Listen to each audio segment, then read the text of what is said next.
Welcome, everybody. Hello, hello. Happy National Poetry Month. Good to see so many familiar faces here. And Wade in his like laid back, chillin' environment. I've been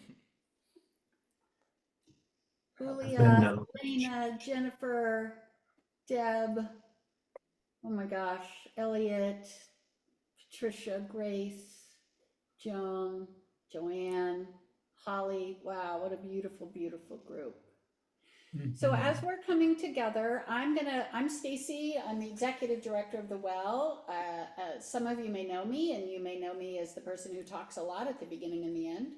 But I am giving that over to wonderful Bryce Kessler and wonderful Patrick Renasis because they really are holding the mindful poetry space for us. So a lot of the work from behind the scenes and getting the permissions for the poems and getting you all of your information is really their effort. So I'm going to turn it over today to Bryce. Thank you.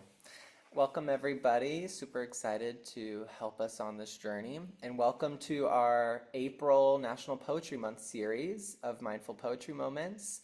I see a lot of familiar folks, but for anyone who's new, I wanted to go over in these sessions. We open with a grounding meditation. We hear and listen to a poem for contemplation. We take time to write, and then we have time to share new poetry inspired by the poem that we heard. And for April, for our gatherings in April, which are every Wednesday at this time, our poems can be submitted back to us at the Well, and we create a annual published anthology of all the poems that this gorgeous community creates from all over the country and the world. Oh yeah, thank you. So that is a little bit about what's going on here. And I'm super excited to introduce our curator of poems this month and our facilitator for the poem today, Haleh Liza Gafori. Haleh is a translator, vocalist, composer, poet, and educator, born in New York City of Iranian descent. And her book, Gold, features her translations of the poems by Rumi, the 13th century sage and mystic. Haleh is also this year 2024 MacDowell Fellow and a 2023 recipient of grant from the New York State Council of the Arts on developing a mixed media performance based on those Rumi poems in gold. We are so deeply grateful for all of your curating skills and work. And I will pass it off to you to introduce our special meditation guest. Yes. Hi, everybody. I'm so glad to be here.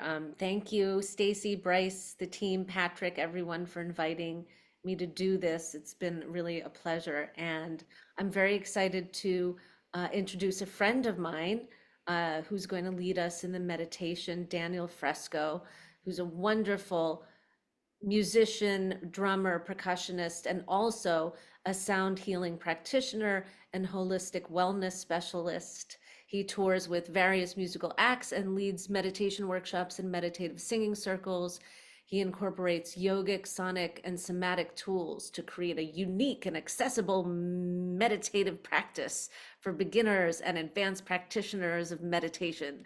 Okay, I read that. And he's a wonderful human who radiates like the sun. You know, very happy to have you lead us in this, Daniel. Thank you for agreeing to do it. Thank you for inviting me, and hello, everyone. I'm just thankful to be here to invite you all into a state of presence for the experience that we are going to have today. And each one of you is bringing your own unique life force, energy into this space. And so I just want to invite us into that. So if you want to join me, you can close your eyes, you can find a comfortable sitting position and just start to begin to become aware of your body, the space around you, the room that you're in, and the opportunity that we all have to really be here in this moment and to find your breath. So start to listen to the sound of the air coming in through your nose and your mouth, coming into your body.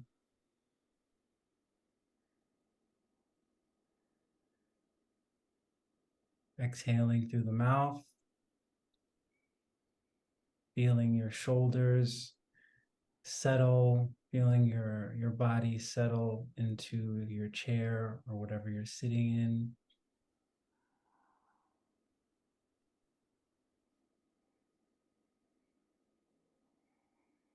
Feeling a sense of gratitude that you've chosen to be here today and that you made the time to nurture your own self-expression.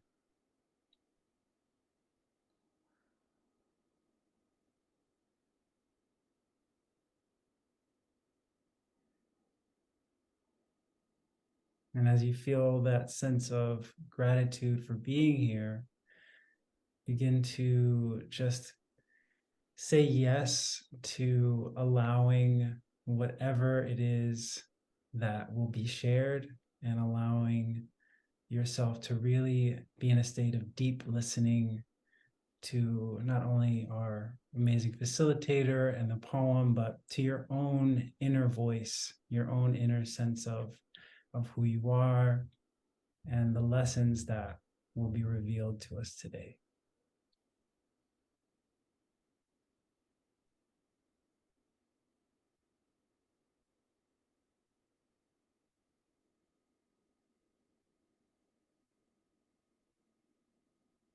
Feeling into your heart space, feeling into your energy field.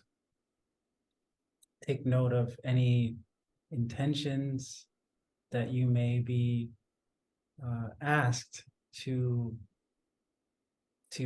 express today or to write about in our prompts, and bring your authenticity to the group today.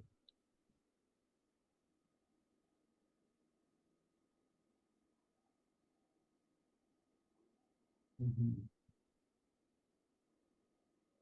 Also feel a sense of a sense of space to let go of any heavy energies or any consistent thoughts from our day-to-day life that we want to just take a short break from.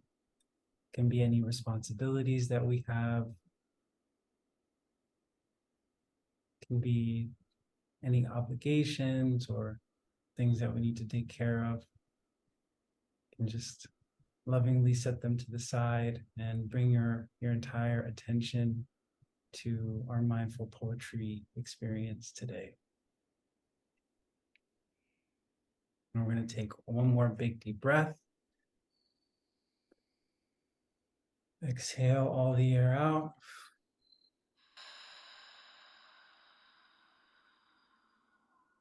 Slowly open your eyes and come back to the space, come back to your body. And with all the love that I have, I pass it over to my dear friend Haleh for us to begin our moment today. Thank you, everyone. Thank you, Daniel. That was so beautiful. Thank you for bringing us even deeper into presence and togetherness, even though we're all in our different spaces. We're here today to revel in poetry and relax into our own voice. So very happy about that. I'm excited about this poem by Adrienne Rich, Song. I think it's such an interesting redefinition of a common word, and I'm very into that. Different ways of of seeing words, different ways of seeing experiences that we might define as one thing, but realize, oh, there's all different ways of experiencing this particular state. So I'll read the poem and I'll discuss it a little more after, and then we'll discuss, and then we'll go into a prompt. So check the poem out, Bryce. Okay. Song by Adrienne Rich. You're wondering if I'm lonely. Okay, then, yes, I'm lonely. Lonely as a plane rides lonely and level on its radio beam, aiming across the Rockies for the blue-strung aisles of an airfield on the ocean. You want to ask, am I lonely? Well, of course. Lonely as a woman driving across country day after day, leaving behind mile after mile, little towns she might have stopped and lived and died in, lonely. If I'm lonely, it must be the loneliness of waking first, of breathing dawn's first cold breath on the city, of being the one awake in a house wrapped in sleep. If I'm lonely, it's with the rowboat ice fast on the shore in the last red light of the year that knows what it is, that knows it's neither ice nor mud nor winter light, but wood with a gift for burning.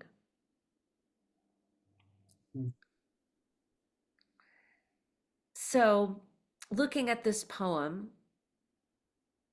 a kind of symphony in 4 parts called Song, with the refrain of lonely. We hear the word, sort of threading through the whole thing. So it has that kind of feeling of a refrain in a song. And, she starts off in conversation, perhaps talking to all the people that have wondered in her life. As an artist has to spend a lot of time in solitude, right? And sometimes people who maybe don't give themselves a lot of time to dive into the creative process might wonder, what in the world are you doing? Why do you spend so much time alone? Maybe not knowing, well, sometimes it feels like riding across an ocean, right? For the blue strung aisles of an airfield on the ocean. What a spectacular image and surprising image. And then she goes on to the woman driving across country. And there's something amazing about being able to leave behind mile after mile. These are little towns that she might have lived and died in lonely, right? But she just keeps moving. And maybe in that movement, she has a kind of dance with existence that she wouldn't have if she was in one town. And it's also lonely. There's a thread, it's a mixed bag, right? Everything in existence is a mixed bag. And the feeling of being alone has different qualities. So that stanza, there's a freedom to it, I feel, but there's also a sadness to it. And then, the next one I think is just wonderful, of being the first one to breathe in the breath of dawn, the one awake in a house wrapped in sleep. And there's a certain wakefulness maybe that is very special when we access it when we're alone. Because when we're with people, we're often chit-chatting, and that's great. But sometimes when we're alone, we get to experience a moment in a kind of much more, a deeper way, sometimes an uncompromised way or an undistracted way. So that feeling of being the first one to wake up in a house wrapped in sleep and to have that silence and have that first breath seems like such a lovely luxury. And then the last stanza, now we're this rowboat, ice fast on the shore. That's an interesting image. That doesn't seem great to be trapped in ice. And yet, again, this mixed bag, it knows what it is. It knows it's neither ice nor mud nor winter light. So even if it's wrapped in some kind of frost, it knows it's not ice, it's not mud, it's not winter light, but wood with a gift for burning. Yeah, what I wanted to say one more. Oh, also, just as someone who translates Rumi, there's always stuff about burning in Rumi's poetry. Burning the self, meaning burning the egoic narratives or anything that gets in the way of pure connection and pure presence, burning that away. So that's a gift to be able to do that, right?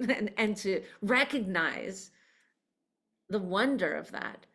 Of burning away distraction and being there wholly. And I like to think of this poem as a poem about fertile solitude. I think if I were to say two words to sort of wrap it up, it would be fertile solitude. And with an ache, with a little bit of an ache. It's wonderful and grand and joyous and free and liberating, and there's a little bit of an ache too. So, anybody want to? Bryce, can you take the poem? Oh no, there I see the time. Okay, good. So we have time for discussion, correct? If people want to pipe in. Bryce. Yeah, we do. Yes. We have about 5 to 10 minutes. Yeah. If anyone wants to share a thought about the poem or any observations, I see a hand up. Yeah, just a quick comment to say, yeah, it is rebirth. I mentioned Rumi speaking of burning. It's always about rebirth. It's not about death.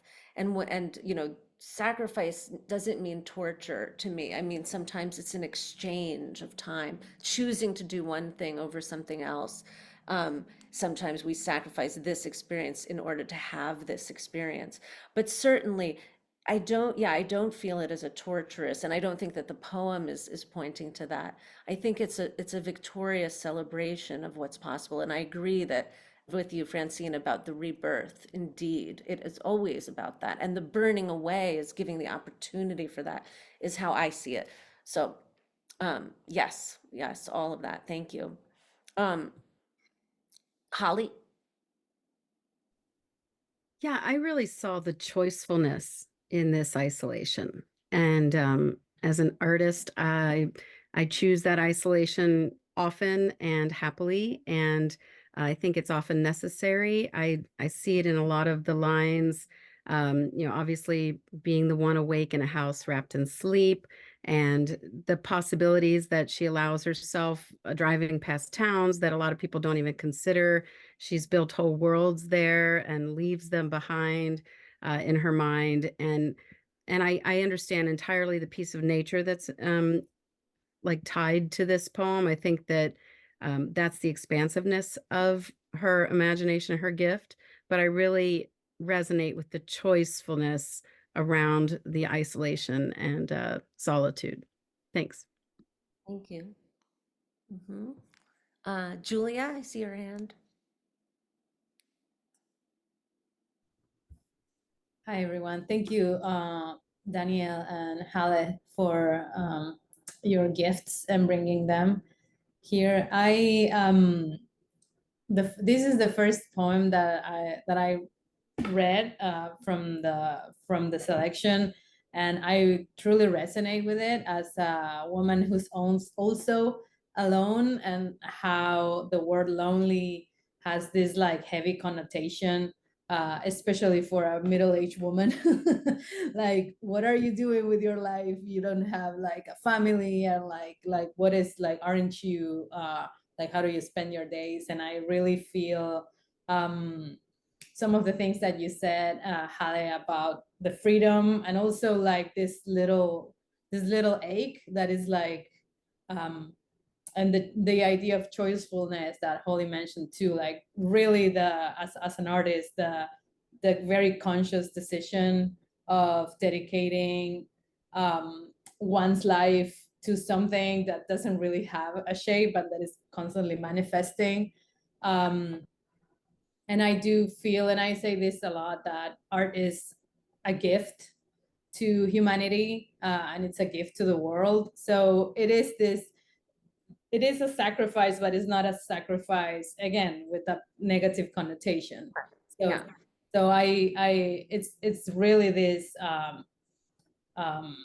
it's alchemizing, kind of weaving what, what's happening in this society and culture, and alchemizing into something beautiful. So anyway, just saying, this is really a favorite, and I can say that I giggle that every time that I read it. I giggle a little because I feel like super identified with this one. So thank you for bringing it in. Yeah, thank you for all that. Everything everyone has said is so wonderful. And I understand what you're saying, Julie, about that feeling of like, what are you doing? And sort of giving into the formlessness, a life that is so full of so much mystery. And yeah. And it's so beautiful. And I want to read some of the things people wrote in the comments. I'm seeing, I love yearning. I think that is the ache, the yearning, the longing. Yes. And the gift for burning, Isa, that was Stacy. And Isa said, the gift for burning could be the gift of expression. Creation energy can be the fire, transmutation. Indeed. Shivani said, on reading this a few times, I found myself observing and enjoying the nature of a shapeshifter that's still true to themselves. Yes, indeed. These are also, all of these comments are so great. I love it. Patrick said, great observation, Haleh. I agree that there's a real focus on agency and autonomy in the poem. Yes. And Francine said, lonely and with. Yes, that dual nature of this experience.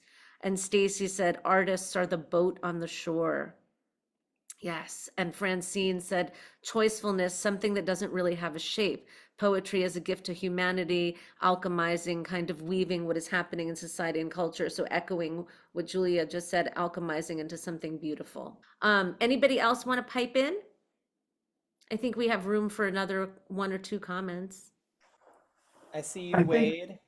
Yes. I think I just love the image of the little boat frozen to the shore, and you ask the boat what it's good at, and it's like burning. That there's something that the writer is not any place that they are in space or time. There's something else entirely, and I sense a tone to it to me that's like, go ahead, ask me if I'm lonely, and would agree that after a 40-hour work week, ask me if I'm lonely. Like, what does it even mean? Ask me if I'm lonely, and I'm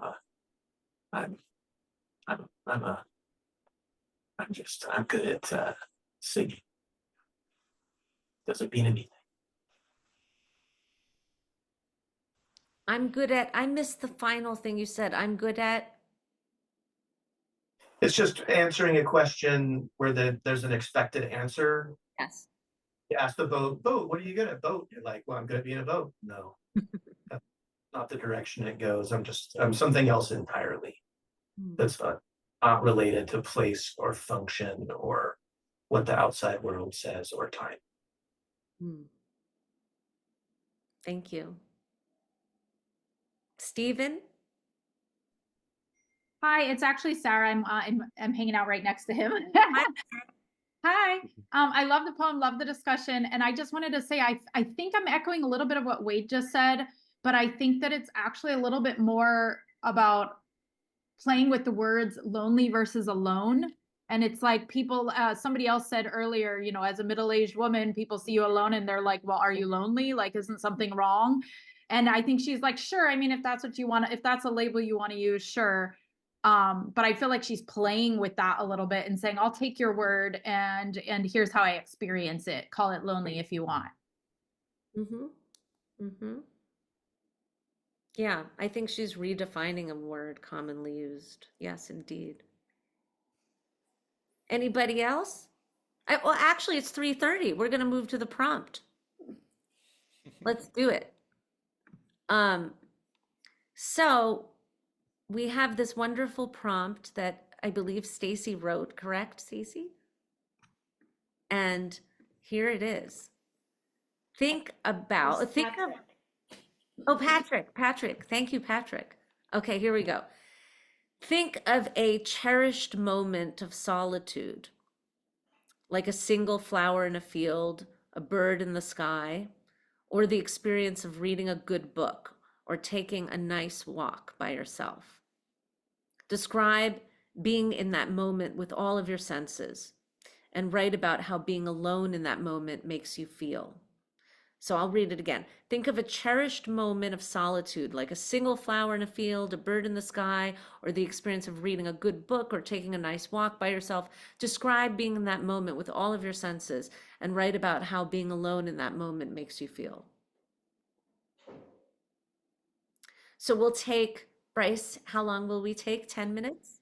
Yeah, so we'll take about the next 10 minutes to do our own writings on this. And as always, we have this prompt available, and you may also follow your muse wherever that takes you.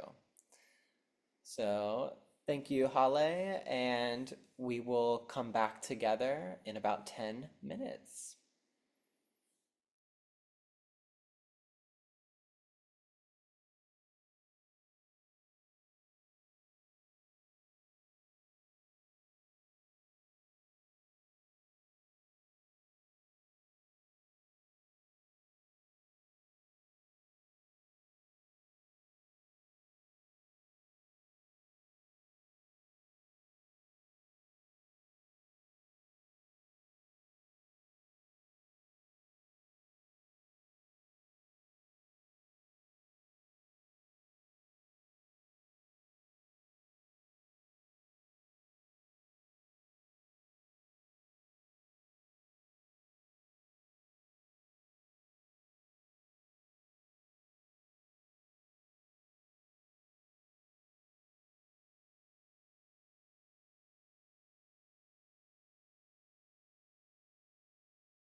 Okay, if everybody could start coming back to the group. And if you would, this is the part of the gathering where, if you would like, you may share what you have written, either complete or drafts or fragments or just thoughts, all accepted. And if you can use the raise hand feature, I will let Haleh call on you and we'll go from there. Okay, great. Thank you, Bryce. Holly, I see your hand. Okay, hi, thank you. It's called Alone with a World Wrapped in Grief. Solitude does not leave me alone. It asks me to listen to myself. And when I hear myself, I hear the rush of others running over me, throughout time. There is no time. There is no time to waste being lonely in the face of the moon and a holy host of stars bleeding light through time to reach us. I sing the chorus of quiet so loudly. How can I not sing this symphony of solitude that draws me closer to aloneness? Alone in a world wrapped in grief. Silos, we sit in squares on screens, each meaning our meanings as meaningfully as can be. We mean to mean well. And I sit in my square and think of my leanings and givens and misgivens and the world we inhabit. And I want you to know that I see mine in yours. When alone, I am never alone, for I have hearing in my heart and feeling in the tips of my fingers on the brink of your pain and mine, and I feel your phantom limb. I quake with the earth when nature and man bomb us with unnatural fractures. I sway in my silence in a gale force of iced air and in the hush of an albatross wing. I smell your fear. I don't mean to. I don't mean to. I don't mean to eavesdrop on your pain so close to my own, but I know no other way to live alone. Thank you. Thank you so much, Holly. So many beautiful lines, and many of them have been written in the chat, you can see. Thank you. Grace. I am not quite sure this is finished, but I'll read. You mean you didn't finish a poem in 10 minutes? I know, I'm going 10 minutes. Are you kidding me? It's okay. It's okay if it's an embryo or a, something that needs tons Yeah, of revision. Doesn't anyway. matter. Doesn't matter. Okay. An orange glow comes through the blinds, beckoning me awake. The sky revealing silhouettes of oak trees and naked grapevines. A mist arising from the ground. The birds calling, chickadees and yellow rump warblers. Green grass glowing between the rows of vines. The sky turning blue. Wake up, wake up. Change is all around. The earth is holding me gently. The sweet smell of morning dew. Alone and not alone. A symphony of energy everywhere.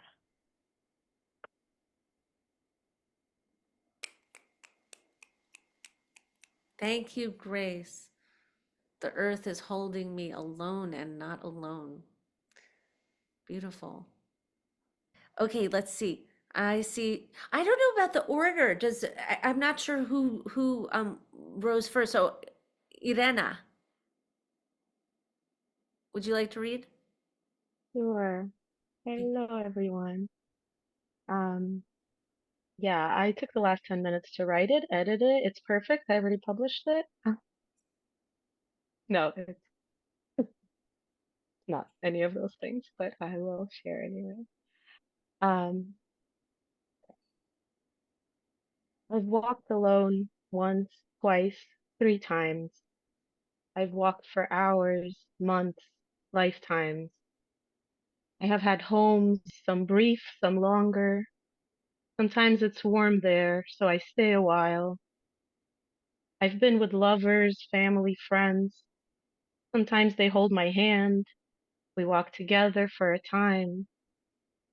But sooner or later, turns come, moves come, deaths come, lives come, and it's just me again. It's me with me again. What else to do then but build a home right here? How lovely then to walk holding my own hand. Thank you. Thanks, y'all. This is so beautiful. This is my first time here. I love this. I'm so glad you came. That was Yeah, so I sent touching. it to. That was so touching what you just read. Thank you. Yeah. Thank you. Wade.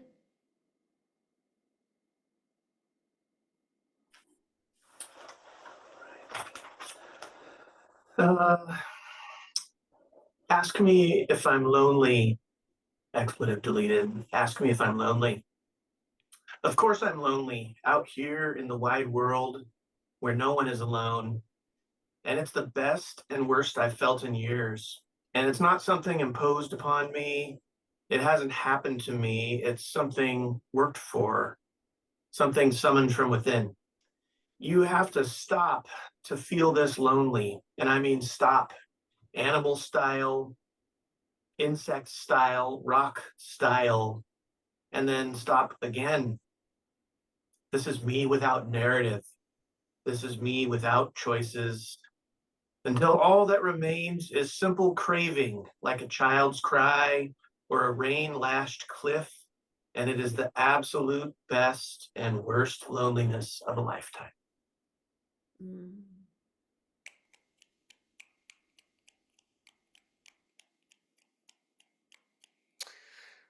Thank you so much, Wade.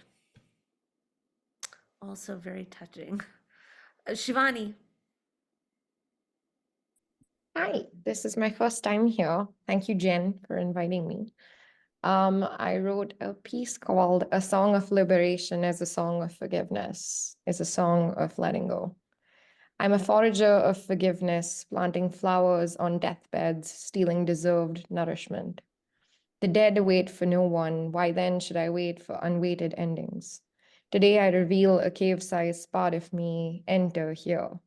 The mouth is a cave, the heart is a cave, the belly is a cave, stop there. Belly cave rumbles with the echo, fresh mosaic splatters. I am blood-soaked and empty. You have drained what was left, and now I am free. Wow. Yeah, chills. Agreed, Patrick. Thank you, Shivani. Wow.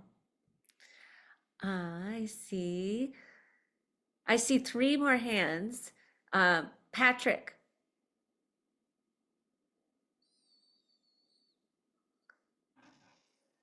This one's pretty short.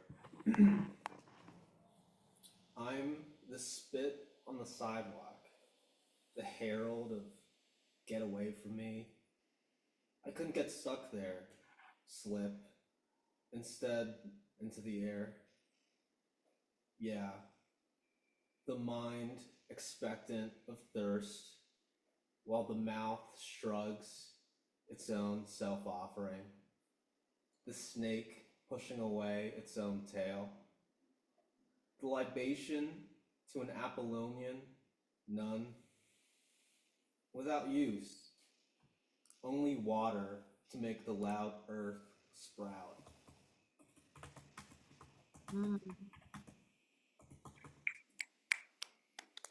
Thank you so much, Patrick. I love how we went from spit to the last was the spout, right? That was cool. Interesting. Jennifer.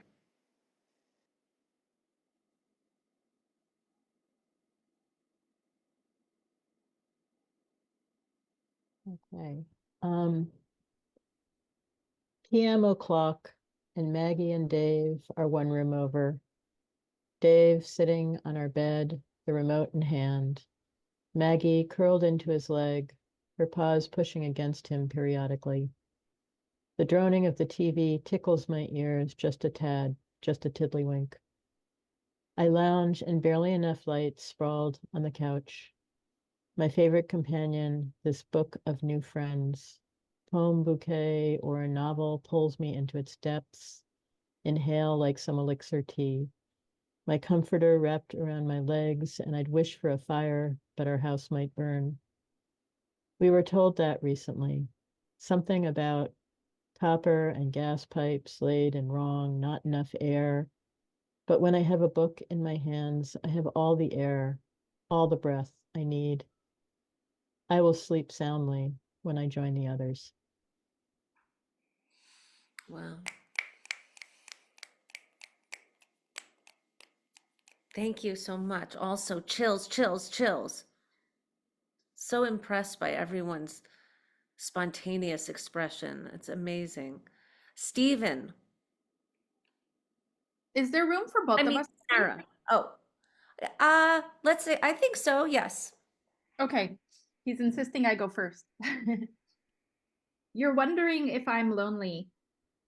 Okay, then yes, I'm lonely. Lonely as bell hooks talking all about love. Lonely as epiphany, now knowing. Lonely as walks through Stoneview Nature Center, reminding me that I love leaves and bees and trees. Lonely as journal entries asking me who is me without him. What does me want when no one else is wanting? Lonely as me welling up, filling space, taking space, learning who me is in space. If I'm lonely, it's with the glow of love for me coming from nowhere new but my own chest. Fire so warm that knows finally who it is, that knows it is neither him nor her nor anyone else but her but me, myself, and acceptance with unconditionality. Thank you. Thank you, Sarah.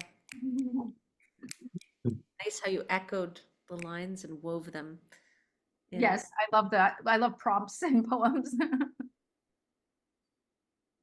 Okay, I brought something and I'm just gonna read it. When you ask if I'm lonely, maybe when I'm rollerblading to the beach. When you ask if I'm lonely, maybe ask again. Even when I is alone, where, sorry.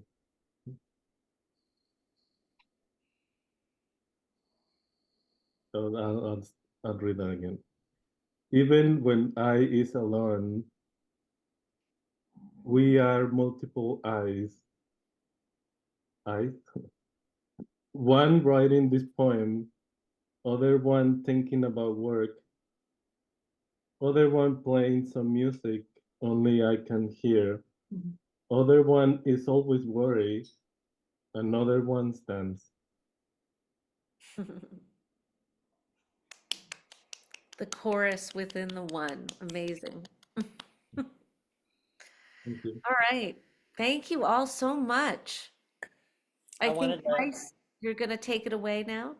I will, and I just wanted to let Daniel share what he wrote before I do my final announcements. Okay. Thank you. Sitting atop a boulder, looking out upon infinite water, thoughts like waves rise then fall to the depths of my innermost being. This body knows it's just a container holding something much greater. Who was I before I was me? Peeling back the layers of the psyche. All that is before my eyes. The air, the water, the earth, the sky. Every moment of beauty, a new surprise. I allow life to flow through as I fly. Thank you, Daniel.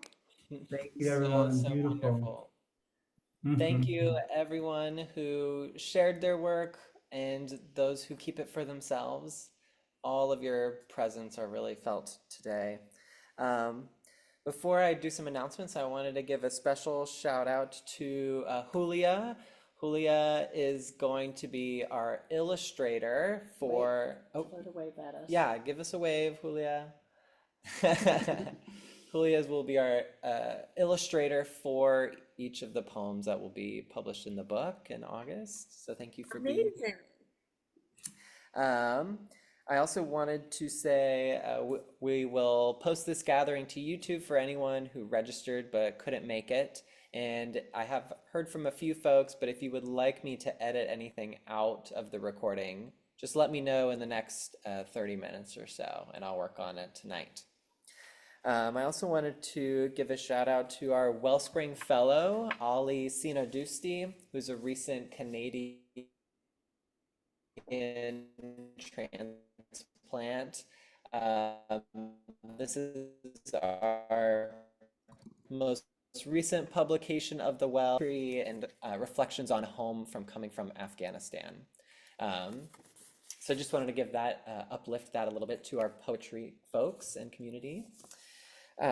Also, so our next date, we'll be back next week with a new poem, Those Winter Sundays by Robert Hayden, with our facilitators, Eddie Gonzalez from the On Being Project, one of our mindful poetry founders, and also Trina Basu as our opening meditation facilitator. So super, super excited. You'll get an email from me in the next hour or so with the opportunity for you to send some of the poems you wrote today. We would love to post drafts up on our blog page for everybody to read. And we'll also have information about next week and a brief survey about how we're all feeling after today. I know I'm feeling very nourished. So thank you all. And I would like to pass it to Daniel to read song one more time just before we leave. All right. You're wondering if I'm lonely. Okay, then. Yes, I'm lonely. As a plane rides lonely and level on its radio beam, aiming across the Rockies for the blue-strung isles of an airfield on the ocean. You want to ask, am I lonely? Well, of course, lonely as a woman driving across country day after day, leaving behind mile after mile, little towns she might have stopped and lived and died in, lonely. If I'm lonely, it must be the loneliness of waking first, of breathing dawn's first cold breath on the city, of being the one awake in a house wrapped in sleep. If I'm lonely, it's with the rowboat ice fast on the shore, in the last red light of the year that knows what it is, that knows it's neither ice nor mud nor winter light, but wood with a gift for burning.